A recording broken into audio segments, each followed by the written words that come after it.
Assalamualaikum warahmatullahi wabarakatuh. Perkenalkan, nama saya Hilman Revaldi dari UPJJ Jakarta dengan NIM 0543966493. Di sini saya akan mengerjakan tugas praktik 3 untuk mata kuliah pemrograman berbasis web. Untuk tugas 3 kali ini, kita diminta untuk mengimplementasikan sistem pengorganisasian kode JavaScript framework Vue.js dengan konsep view komponen dan template untuk membangun antarmuka dan alur interaktif dari aplikasi pemesanan bahan ajar Sita. Langsung saja kita ke Visual Studio Code. Di sini saya sudah membuat catatan untuk mempermudah saya menjelaskan. Yang pertama, gambaran umum. Aplikasi ini adalah sebuah single page application berbasis web yang dibangun menggunakan Vue.js. Aplikasi ini mensimulasikan sistem manajemen dan distribusi bahan ajar universitas terbuka, mulai dari pengelolaan stok, pelacakan pengiriman, hingga proses pemesanan. Seluruh data bersumber dari data bahan ajar JSON atau file ini. Di sini ada paket UT01, paket IPS kode, nama, isi, harga. Kemudian di sini juga ada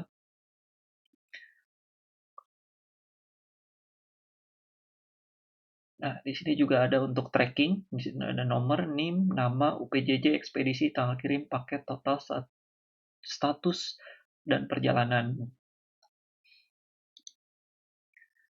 Lanjut, teknologi yang digunakan. Yang pertama tentu Vue.js. Ini framework utama untuk reaktivitas data dan komponen. Kedua, font, menyediakan icon. Google Font untuk tipografi lebih modern. Sweet Alert untuk menampilkan notifikasi atau alert yang menarik, serta CSS custom.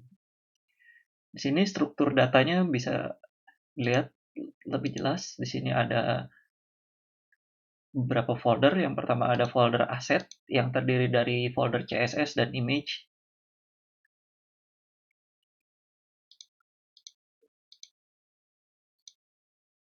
Kemudian ada folder data yang berisi data bahan ajar JSON. Kemudian ada file JS tentunya.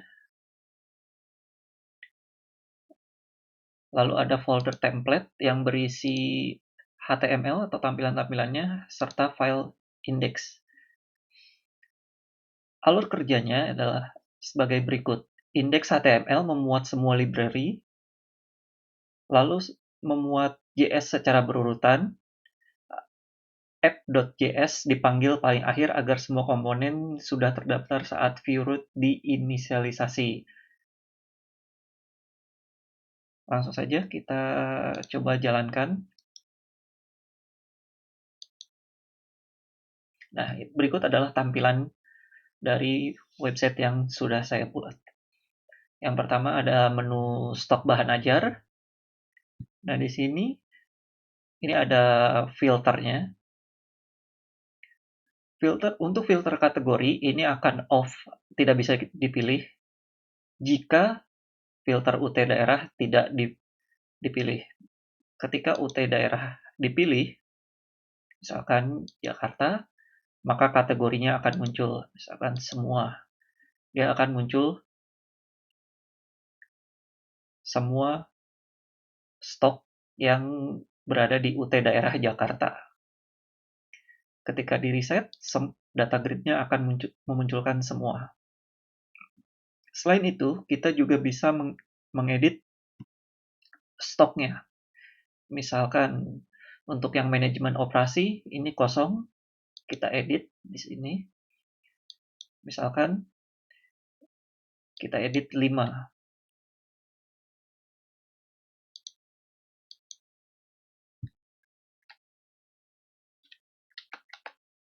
Kita edit 5, maka akan berubah menjadi menipis. Begitupun kalau misalkan kita edit jadi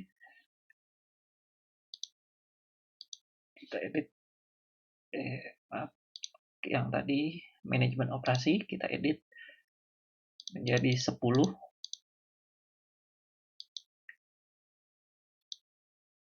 dia akan aman. Kita juga bisa menambahkan datanya, misalkan di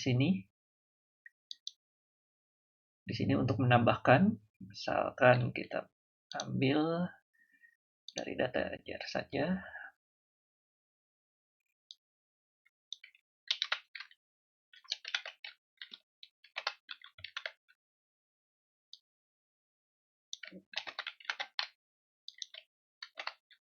Kategorinya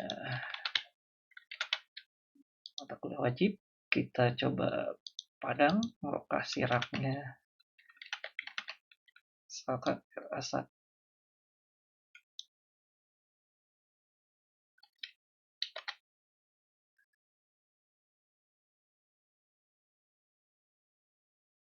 Nah ini untuk Padang RA4 D1 misalkan, harganya di sini 60.000.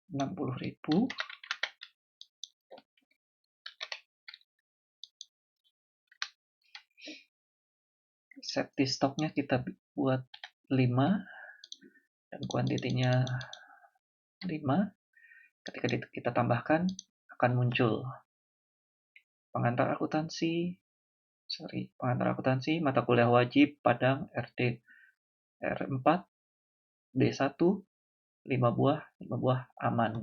Dan kalau misalkan kita hapus, kita juga bisa menghapus datanya.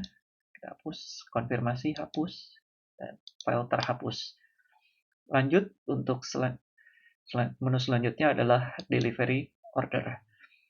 Ini adalah untuk fungsinya hampir sama, yaitu dengan tugas 2, yaitu untuk tracking delivery order.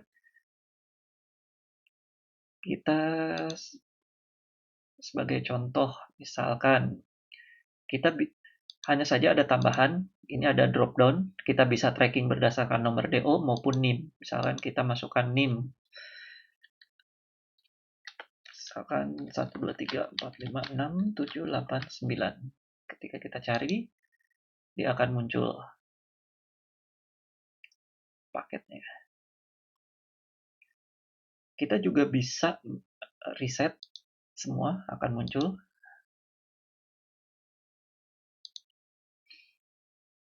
Misalkan kita akan membuat DO baru,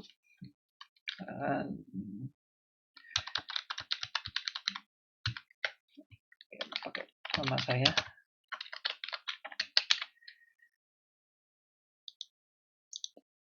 Misalkan paket problem solving, tanggal kirim. Ketika kita simpan DO, dia akan muncul. Lanjut untuk menu terakhir, yaitu pemesanan bahan ajar. Di sini fungsinya adalah untuk memesan bahan ajar. Misalkan kita bisa memesan, misalkan biologi umum.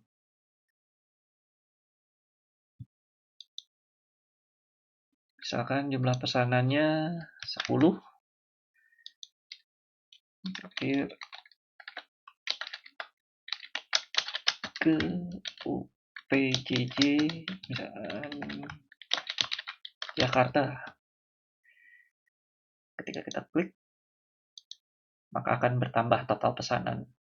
Di bawah sini akan muncul. Sekian pembahasan dari saya, kurang lebihnya mohon maaf. Assalamualaikum warahmatullahi wabarakatuh.